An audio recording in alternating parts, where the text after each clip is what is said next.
Now, and Trump is Trump, but he's, this was a long time coming.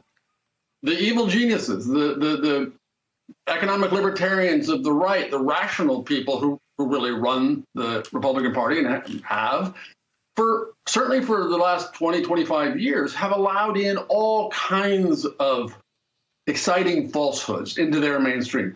Put the racism aside and the bigotry, which had been preceding that as part of the game plan, but these exciting falsehoods that either serve their interests, like, for instance, pretending that climate change is not real and nothing to worry about, but then all kinds of increasingly preposterous conspiracy theories.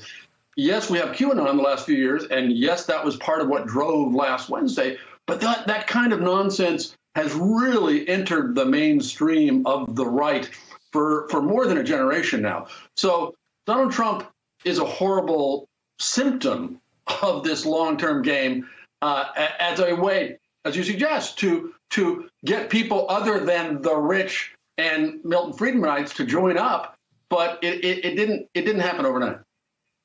And Kurt, I also want to talk about businesses and the responsibility that businesses have. It's something that people don't like going there. I'm going there. It was the big businesses and the big corporations in Germany in the early 1930s that thought Adolf Hitler was a fool, thought he was a clown, thought they could control him, and thought they could get good business legislation passed by him, and also were so fearful of the spread of socialism and communism that they struck their deal with the devil. I'm just to be really blunt, I couldn't understand why so many corporations in America, why so many hedge fund people in America, why some of the biggest business people continued with Donald Trump. But your book certainly helped explain that, because at the end of the day, it was money above all things. As you said, profits are essential, turned into profits are everything.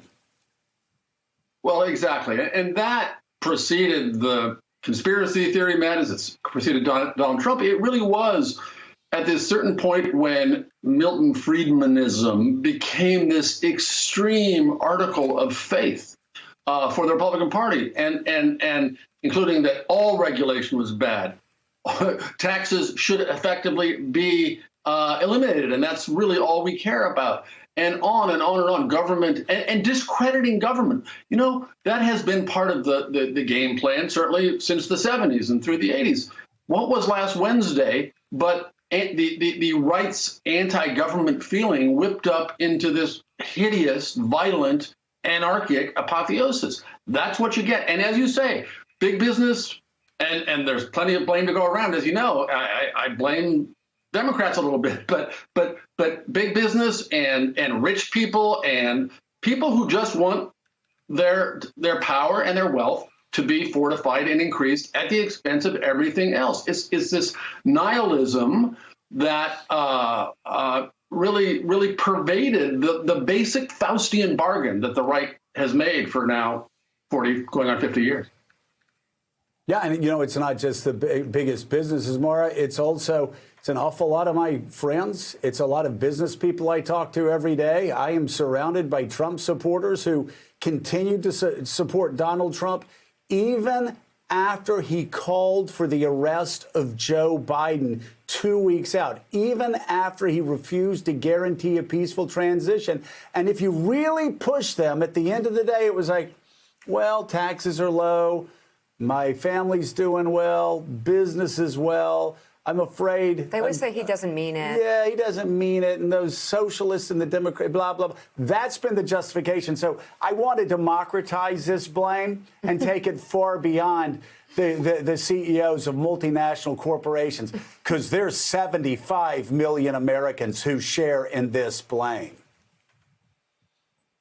Yeah, I mean, given all of that and given the context here, I was just wondering, Kurt, if you could talk a little bit. I mean, how do we actually build support for things like increasing wages and other similar correctives in this environment after 20, 30 years of this narrative? And, even further, a step further, how do you do that in spite of the racism that we see?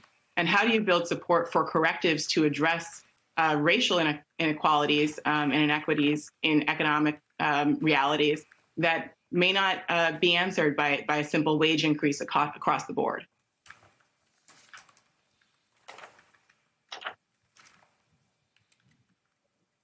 You there, Kurt? I'm afraid Kurt has frozen from now. It's kind of bad when the guy who you have on for a week to talk about his book is the one who freezes. But we're gonna get his Wi-Fi churned back up there. Obviously, there's a conspiracy among some of the most powerful multinational corporations to freeze the Wi-Fi in his New York apartment. So let's instead, Annan, let's get your thoughts on this, because again, and let's look at it. The Senate is going to be run by people who are probably like me, a despised small government conservative, along with Democrats who are neoliberals. So you're looking at Mark Kelly, Kristen Sinema, Governor Hickenlooper, Mitt Romney. I could go down the list. There are about 10 of those moderates who are going to be making these decisions. But Anna, when you look at the wealth accumulated by the richest corporations on the planet during the start of this pandemic, and the fact that you paid more in federal income taxes than Amazon, isn't that an easy sell regardless of ideology? Yeah, when I speak to folks like that, my message is very simple, which is you are not living in the country you think you are. Thanks for checking out MSNBC on YouTube, and make sure you subscribe to stay up to date on the day's biggest stories. And you can click on any of the videos around us to watch more from Morning Joe and MSNBC. Thanks so much for watching.